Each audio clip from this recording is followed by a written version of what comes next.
જય માતાજી, હું નીરુબેન મેણિયા આપનું સ્વાગત કરું છું ગુજરાતી કિચનમાં।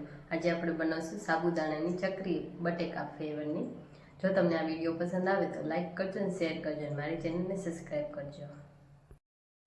સાબુદાણાની ચકરી બનાવવા માટે મેં અહીંયા આખી રાત પલાળી મૂક્યા છે સાબુદાણા। 2 પાણીએ ધોઈને આવી રીતે પોચા થઈ જાય ને ત્યાં સુધી આપણે 7 થી 8 કલાક તો કમસે કમ પલાળવા જ પડે। અને આ બટેકા લીધા છે આપણે 3 બટેકા છે ને મેં બાફી લીધા છે। અને ચીની ફ્લેક્સ લીધો છે 1 ચમચી, અને જીરું, મરીનો પાવડર, અને તલ સફેદ ને 1 અડધા મરચાંની પેસ્ટ બનાવી લીધી છે, અને મીઠું અને પાણીની જરૂર પડશે આપણે।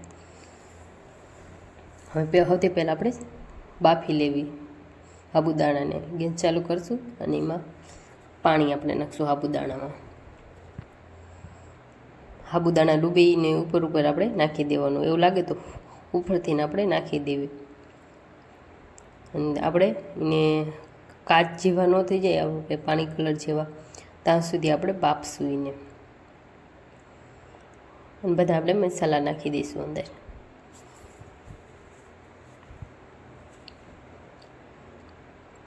મિક્સ કરી લઈશું અને આપણે સારી રીતે ઉકાળીને બાફશું। હવે એમાં આપણે મરચાંની પેસ્ટ નાખી દઈશું। આખા વર્ષ આપણે સ્ટોર કરીને રાખી શકીએ અને ખાવામાં ખૂબ જ એકદમ પૌષ્ટિક છે। આપણા સાબુદાણા જ્યાં સુધી બફાય ત્યાં સુધી આપણે બટેકા ફોલી લેવીને ચૂંદોઈનો કરી લેવી। બટેકા હું પહેલાં ફોલી નાખીશ। બટેકા મેં બધા ફોલી નાખ્યા છે। હવે એક મિક્સર જારમાં આપણે એને પીસી લઈશું। ખમણીમાં આપણે કરી એકવી, પણ અત્યારે મારે ઉતાવળ હતી એટલે મેં કીધું મિક્સરમાં કરી નાખ્યું। ખમણીથી આપણે ગ્રાઇન્ડ કરી એકવી, અને હાથ વડે આપણે એકદમ મેસ હાવ કરી નાખવી તોય ચાલે આપણે, પણ એક મોટા આપણે કટકા ન રહેવા પડે એવી રીતે આપણે હાવ પીસી લેવાની। મેં હાવ ગ્રીન કરી નાખી, તમે જોઈ શકો છો। એમાં આપણે સાબુદાણા વચ્ચે વચ્ચે હલાવતા જ્યાંથી આપણે કલર એ બદલાઈ ગયું છે ને, એકદમ આમ કલર એ બદલાઈ ગયું છે, પાણી કલર જેવા થઈ ગયા છે। એમાં આપણે બટેકાની પેસ્ટ નાખી દઈશું।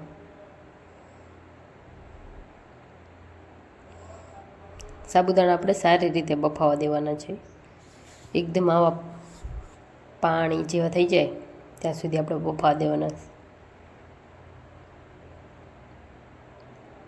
ને 10 મિનિટ 7 મિનિટ એવી રીતે બફાતા એટલી વાર લાગે છે, અને વચ્ચે આપણે હલાવતું જ રહેવાનું એટલે ચોટી ન જાય આપણે।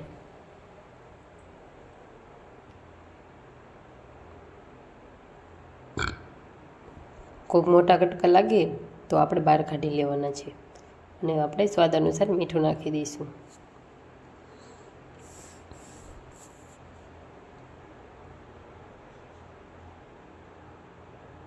ખૂબ હલાવીને આપણે બટેકા નાખીને 2 મિનિટ આપણે હલાવીને પકાવી લઈશું। આપણા બટેકા બાફેલા જ છે, પણ આપણે 2 મિનિટ તો કૂક કરી લઈશું।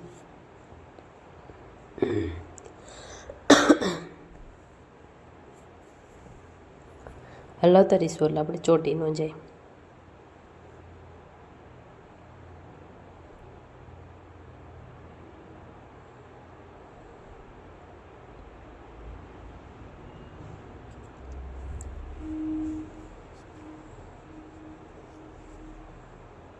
આવી રીતે આપણે ચમચીથી મદદથી આપણે જોઈ લઈશું કે ઊભી રહે તો આપણું બેટર એકદમ ખીચું તૈયાર છે, નહીંતર ઘડીક આપણે પકવા દઈશું।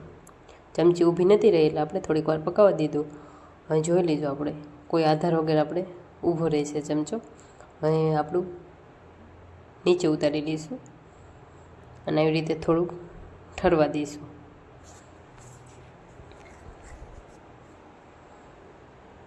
આપણું બેટર ખીચું એ ઠરી ગયું છે સાબુદાણાનું। આવી રીતે એક આપણે દૂધની થેલીનું એ પ્લાસ્ટિક એવી રીતે થેલી લઈ લેવાની। મારે દૂધની થેલીનું નહોતું એટલે આવી રીતે મેં લીધું છે। હવે એમાં આપણે આવી રીતે પેસ્ટ ભરી લઈશું। નીચે ગ્લાસ મૂકીને એમાં આપણે મૂકી દેવાનું અને કોણ જેવો શેપ આપણે ખૂણે ભરીને કોણ જેવો શેપ આપી દેવાનો. એવી રીતે મેં ભરી લીધું છે, કોણ જેવો શેપ આપી દીધો છે. એને આપણે કાતરથી કટ લગાવી દઈશું અને આપણે પ્લાસ્ટિકની આવી રીતે કાગળ હોય એમાં આપણે પાડવાની છે, એટલે આપણે ઉખાડવામાં તરત આસાનીથી ઉખડી જાય. આવી રીતે ધીમે ધીમે આપણે બધી પાડી દઈશું. જો આવી રીતે ન પડે તો આપણે સીધી પણ લીટી પાડી શકીએ. અને પંખા નીચે આપણે 2 દીને હુકાવા દેવાની છે. આવી રીતે પંખા નીચે કાગળ પાથરીને આપણે એવી રીતે મેં બધી પાડી દીધી છે. હવે એને 2 દી આપણે હુકાવા દીધી હતી અને તડકે આપણે રહેવા દીધી હતી. 2 દી પંખા નીચે હુકાવા દીધી હતી ને 1 દી આપણે તડકે મૂકી દીધી હતી. આવી આપણે બધી થઈ ગઈ છે ચકરી. હવે એને આપણે તળી લેવી. તળવા માટે મેં તેલ ગરમ મૂકી દીધું છે. તેલ આપણું ફૂલ ગરમ થઈ જાય એટલે આપણે ચકરી નાખી દેવાની છે. તમે જોઈ શકો છો તરત જ તે ફૂલાઈ જાય ને આપણે બોઈને રહેવા નથી દેવાની, તરત આપણે લઈ લેવાની છે. બધી આવી રીતે તળી લીધી છે. હું તમને એક તોડીને બતાવું. એકદમ પોચી છે, હાથમાં ચાલશો ત્યાં જ તૂટી જશે અને ખાવાની ખૂબ જ મજા આવે. છોકરાને તો બહુ જ ભાવે એવી, એકદમ મોઢા મેકવી ત્યાં ઓગળી જાય એવી.